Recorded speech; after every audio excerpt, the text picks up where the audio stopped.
Hello, this is Shannon Kleibrink, and you are listening to the Future of Curling Masterclasses presented by Curling Canada, with support from the World Curling Federation's Development Assistance Program. In this episode, we explore the business of curling, past, present, and future, the surprising truth of what business curling clubs are in, and 10 trends that will inspire curling organizers to reimagine the way they deliver curling in the future. This masterclass is presented by Bobby Ray. Bobby is a curler and curling fan who has been serving the curling community since his first job at the age of 15. Bobby has since played most every role in the curling ecosystem and brings over 16 years of club and association leadership to overseeing club development at Curling Canada. My name is Bobby Ray. I'm the manager of Curling Club Development at Curling Canada. The popularity of curling is not in decline. The popularity of the way we deliver curling is in decline. I hear it all the time, speaking to clubs who are struggling to get new members, are losing members, or perhaps are even closing their clubs, that the sport of curling is in decline, but it's not. We actually have quite a bit of research and anecdotal evidence to suggest that it's much the same story as Blockbuster. People will be familiar with. Blockbuster opened their first store in 1985, and over the course of 20 years, expanded to 9,000 stores before going bankrupt in 2010. The Blockbuster Video didn't go out of business due to the popularity of movies being in decline. In fact, more people watch movies and consume media in that style today more than ever before. But Blockbuster Video went out of business due to not providing movies to their consumers in the way that they wanted to receive it.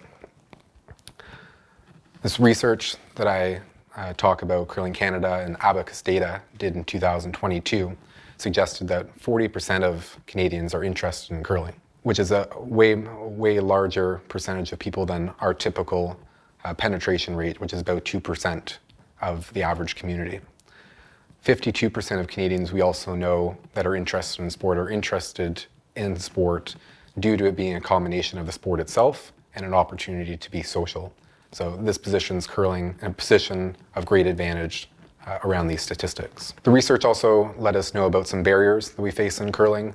We know that 77% of people say that they would need to find a team, which makes it difficult to access the sport as an individual. 77% of people also suggested that competing budget space was a barrier. And I think when we hear that, we automatically think that we need to make curling more inexpensive. I would suggest that when we hear that competing budget space is a barrier, that we actually compete. That other places and other venues and other sports and other forms of entertainment where people are spending their money, we need to do a better job to make sure that they're choosing us over the alternative. 46% of people do not feel welcome in a curling club due to their level of experience. They see others who have played the sport for many years, and they don't feel like they fit in at their beginner level. We also hear that not all people see themselves in the sport. They don't see themselves in the sport as in, it's not for people like me. And these are not barriers without solutions, but before we get to solutions, I want to speak a little bit about where curling clubs are at today and what business we are in today, and where we might go with that. So of course, we're in the curling business. We do ice rentals, we run leagues, and we run events. We run them for a diversity of audiences, from youth to adults and seniors. We do it for individuals that are seeking a social experience. Perhaps they're not even keeping score. We do it for those who are looking for a recreational curling experience and those that want a competitive experience. And of course, we're always thinking about the next generation who will take over the sport. So we're in the business of running youth programs and youth leagues and things of this nature. But there's more to the business of curling than there is in other sport. Other sports don't have to manage facilities to the same degree that we do. We're constantly thinking about our capital asset management plan. We're maintaining roofs and rocks and floors and parking lots, furniture, carpets. We're cleaning these things. Many other sports aren't in this business. Many other sports, they rent a field of play at an hourly rate. They manage their volunteers. They focus on growing the game, and that's it. Imagine if we had time to manage our volunteers, focus on growing participation. Because we have expensive buildings, we pay a lot of money for insurance, for hydro, for capital replacement, and we're only a winter sport, we get in the business of diversifying our sources of revenue. In the spring and in the fall and in the summer, we rent our hall, we do weddings, we do special occasions, we have fundraisers, we rent our lounge, we rent our rink, we rent a lot of things. We also welcome other sports in to our venues to operate in the off seasons. We're in the food and beverage business, some clubs in larger ways than others, but again, it's not a business that other sports necessarily have to think about. We're worrying about bar service, we're worried about staff, we need to do purchasing, we need to be compliant. And that adds an element to the business of curling. Not only are we in the sport of curling and managing our facilities and managing our staff and doing food and beverage, but we're in the club and we're in the membership business. And we're not just a curling club. We're a social club, we're a service club, we're a member benefit organization with governance and meetings. We have league meetings, we have committee meetings, we have board meetings, we have member meetings, we have spaghetti dinner fundraiser meetings. And not that we're going to leave all of this or any of this behind, but in the future, what business ought we be in? And that's what we're going to speak about. Certainly in the future, we're going to be more of an official business than we are today.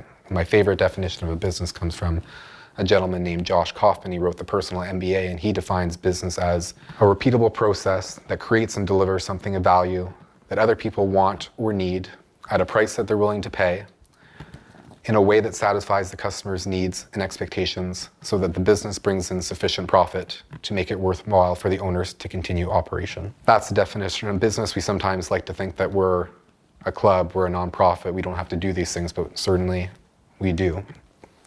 In the future, we're going to be a business that knows its impact beyond what we see at face value. Perhaps you've heard this business quote before. People don't buy the drill, they buy the hole. People don't buy the drill, they buy the solution that it provides or the problem that it solves. If you haven't heard that one before, perhaps an alternative you may have heard would be people don't buy paint, they buy painted walls. People don't buy locks, they buy a sense of security. They don't buy childcare, it's a relaxing evening. They don't buy a furnace, it's a cozy room for family time. And curling is a tool that we use to achieve something greater. In the future, our business will serve a diversity of users. And I want to talk about the terms members and customers, because right now we have members of clubs, but there's a big difference between being a member of a business and being a customer of a business. A member is a part of an organization's fabric. There's an expectation that they would contribute a balance of money, time, energy, expertise, and care. A customer exchanges money for products and services that resolve an issue or address a need, and they have an expectation of good customer service. I'm a customer at a coffee shop about 5 minutes from where I live. Other customers there know my name, the staff know my regular order. But if one of these days I walk into that business and I receive a flyer that suggests that there's going to be an annual meeting of customers to discuss the cost of coffee going up by 25 cents, I'm going to be out the door. So I just want to roll in, have my coffee, eat my bagel, answer my emails, and be on my way. And I think that maybe we're missing a segment of participants in curling that want this too. They want to show up, they want to pay the true cost of curling, they want to have fun in the rink, they want to come upstairs for good food and beverage, to meet a new friend, to tell a great story, to have a laugh, and to go home at the end of the evening without any expectation of giving back. Certainly if we're moving towards a business model where we have a blend of customers and members, and we need to become excellent at delivering customer experiences. Experiences create moments that are defined as being cherished. We like them. Moments are lasting. We remember them. And they're shareable. We tell other people about them. I myself am not interested in being in the business of curling. It's not of importance to me that more Canadians throw 40 pounds of rock up and down a sheet of ice, sweeping frantically and yelling at their friends. I do what I do because I've come to understand that the business that we are in fact in the biggest way, is we're in the business of building community. Community, as defined by Macmillan and Chavis in a 1986 publication titled Sense of Community, a definition of theory, is 4 things. 1, it's membership, feeling of belonging or of sharing a sense of personal relatedness. 2, influence, mattering, making a difference to a group, and of the group mattering to its members. 3, reinforcement, integration and fulfillment of needs. And the 4th is a shared emotional connection. I have not found a tool more empowering in the world to build community than the sport of curling. The reason it's so powerful, I believe, is because it works across the lifespan. Most sports, in fact, about 70% of sport is consumed by youth, and most people have left sport by the age of 20, where curling is entirely different. A lot of our curlers are starting at 20, they're starting at 40, they're starting in retirement, they're playing throughout a lifespan, and that's a special thing. Our tool to build community works in the winter, when it's very difficult to find a sense of community and build friendships and connectedness. And curling is available across Canada. We can scale the tool that builds community because there are curling clubs in almost every community across our country. So how do we get more people to participate in curling in the future? It's really quite simple. At a macro level, we must only accomplish 2 things to get more people to participate in the sport. 1 is we need to offer people what they want. It needs to be desirable to them. This requires us all to play the part a bit of a social scientist.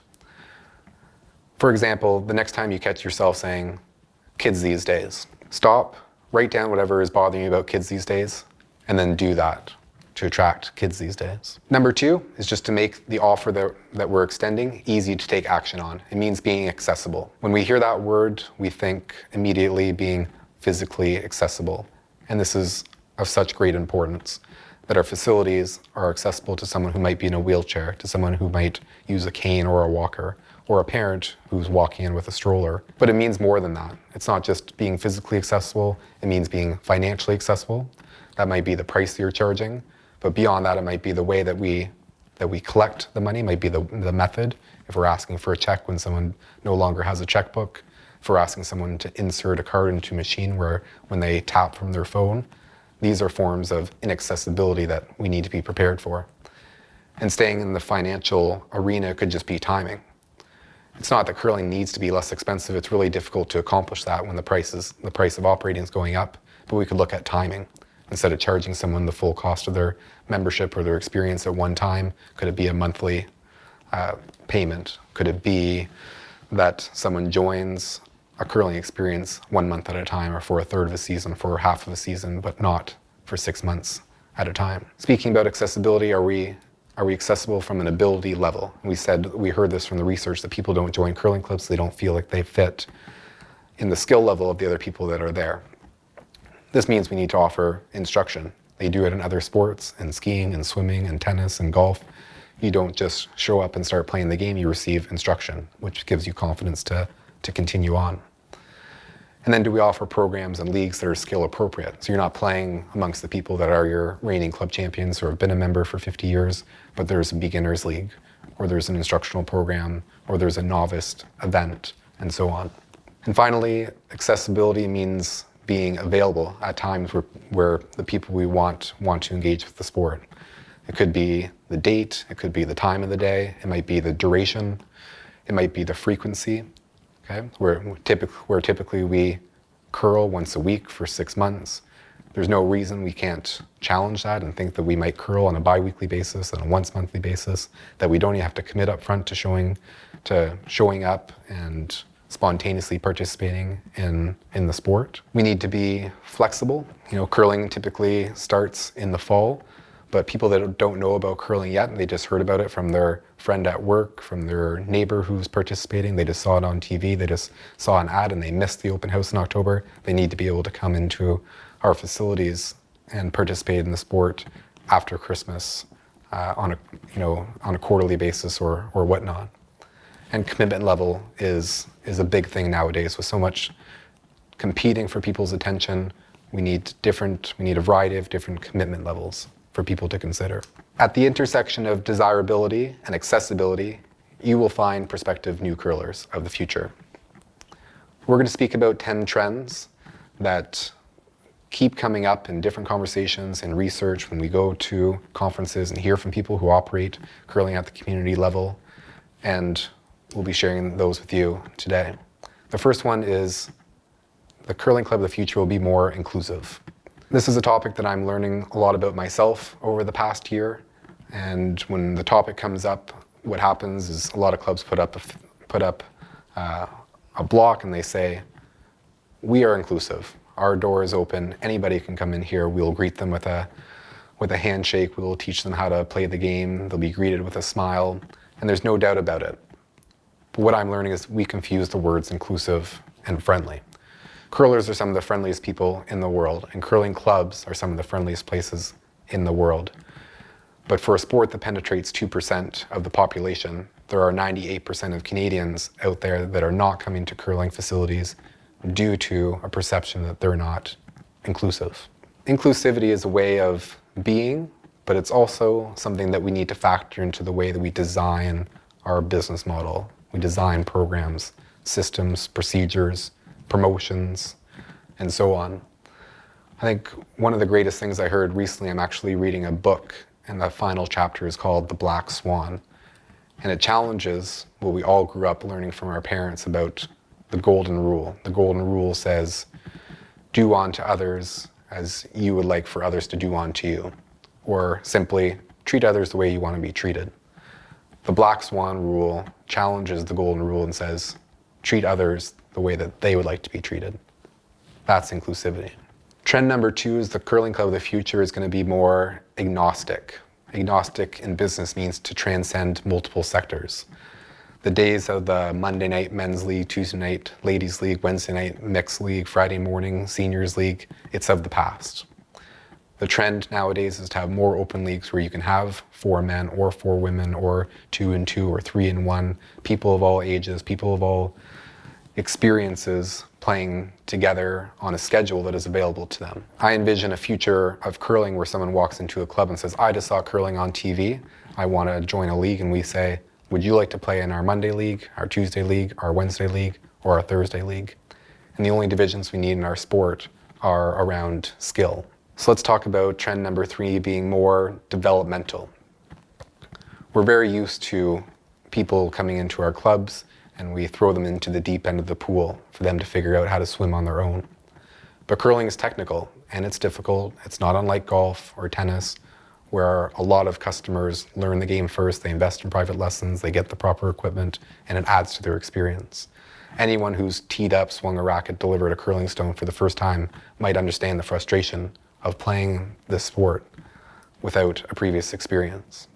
We force people to play in an introductory position on the front end of a curling game with a cranky old skip who has room on their team for some reason but has been a member for 50 years. The emerging generation that's coming into our clubs, they want to learn the game. They want to play the game with people that are their friends or people they've met at the club and they've shared this introductory experience with. They're entirely committed to learning to play the game properly, and they're okay with entering at the bottom of the ladder, the bottom of the league, and seeing gradual progression over time. The next trend we'll talk about is the curling club of the future will be more digestible. The popularity of curling is not in decline, but the popularity of the 3-hour curling excursion every week for 6 months is in decline. Why isn't it that we can't play 6 ends? That we can't play for 60 minutes, that we can't play for 6 weeks and stop, or that we're not playing once a month for 6 months? And why do we have to commit to this recurring schedule instead of deciding on a whim that we might spontaneously go curling this Friday night? Curling in the future will be more flexible. Everyone can recall the classic open house and registration fair that takes place in the middle of October.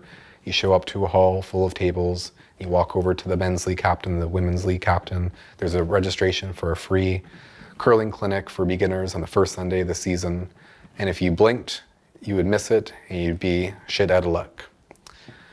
We need more intakes for people that just discovered curling for the first time, that their friends just told them how great it was, that it was just on television, that the Olympics just happened, and it's inspired them to want to try, but they weren't prepared to join in October. We need more intakes for people to join months in when curling is on their radar. Do you want to go curling? You can't.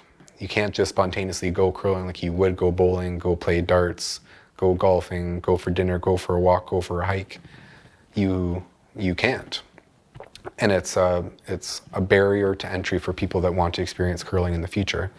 You have to plan an outing to a curling club a week in advance, if not a month. You need to be a member, you need to be in a league, you need to understand the rules, you need to sign the piece of paper. We need to make it more easy for people to go curling spontaneously, casually. In my work, I read a lot of master recreation plans, and they will suggest where municipalities are investing their recreation dollars in the future, and the trend that we're seeing is an investment in flexible forms of recreation. So you take something like a frisbee golf, where it's very little overhead to taxpayers. People can play at any time of day. They can play for 15 minutes, they can play for 3 hours, they could play by themselves, they could play with 5 friends. They could play it well, they could play it competitively, or they could play it poorly. There's a ton of flexibility in how it's consumed. We need to figure out how to make curling fit into that regime as well. I believe that one of the biggest opportunities facing curling today is the position we find ourselves in post-pandemic with flex work. More people are working from home, more people have more autonomy over their schedule, which makes the availability of profitable ice time in our curling clubs the biggest opportunity we've had in decades. A lot of people, when they're growing their careers, they have young children, they're invested in their family, they leave the sport for a lot of good reason. The only reason I'm still competing in curling is I play Monday afternoons in a doubles league. So I take a lunch break, I play for an hour and a half, and most of the people that are in that league are going back to work afterwards. Curling in the future will be more digital. There's no more excuses. We need to be found where people are consuming their information and looking to take on new experiences. We need to be on social media. We need to have great websites. We need to register online. 2.9% and 30 cents cannot be a barrier to doing business online. It's the cost of doing business in today's world. It's a bargain compared to the 97.1% of lost business when someone goes to your website, finds a message that you've got to see a volunteer Thursday afternoon, bring your paper membership form and your checkbook. We don't see it, but people are constantly going to our websites and abandoning their inspiration to try curling. There are plenty of easy-to-use platforms for registration out there. Curling Canada and their member associations do offer a complimentary registration system called Curling.io. It's complimentary to all member clubs. The future of curling will be more remarkable. One of my favorite authors and thought leaders is Seth Godin. He talks about remarkable being something worth talking about, worth noticing, exceptional, new, interesting, something that makes you go, wow. The emerging generation that curling clubs say they want, the 20 to 40-year-old, they're more minimalist. They value experience over material possessions, quality over quantity. And the primary currency of the emerging generation is time, not money. And they're looking to invest their time in something that makes them say, wow. The future of curling is more professional. Volunteerism is not what it used to be.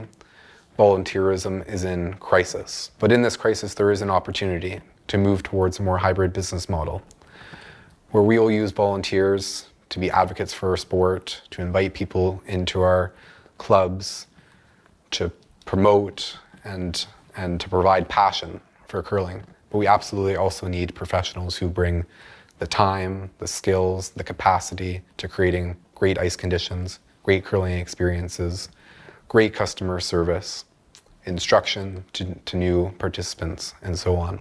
The reality of it is a lot of clubs will say that they can't afford professionals, but they can't afford not to.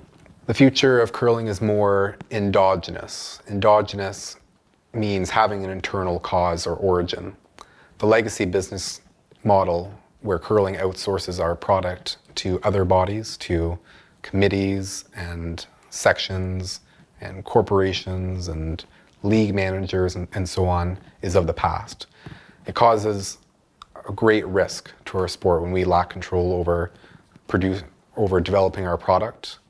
We spend time with our curling operators and governors, instructing them on what the future of curling looks like and how they operate a business. But in turn, our league and event operators don't when we're outsourcing it. There's an inability to manage the consistency of our brand. Our brand is what people speak about when they leave the club and they're talking to their colleagues and their friends and the people in their community and say, I was at the curling club on Friday night and wow, or I was at the curling club on Thursday night and ugh. The more we outsource our product, the less control we have over our own brand. And the more powerless we are to invest in the growth of new audiences going into the future. Last but not least, curling in the future needs to be fun. It's not the number of banners hanging from the rafters. It's the number of curlers that are playing air guitar when their favorite song comes over the radio. The market for casual, social, and recreational curling, where curlers are listening to music, they're chatting with people on the adjacent sheet, they're challenging themselves to be better than they were last week, is immense. Add food, beverage, big screen televisions, and comfortable furnishings in the lounge, and you will have something that people in the future will desire. Thank you everyone for listening. I encourage you to join our online community at businessofcurling.ca.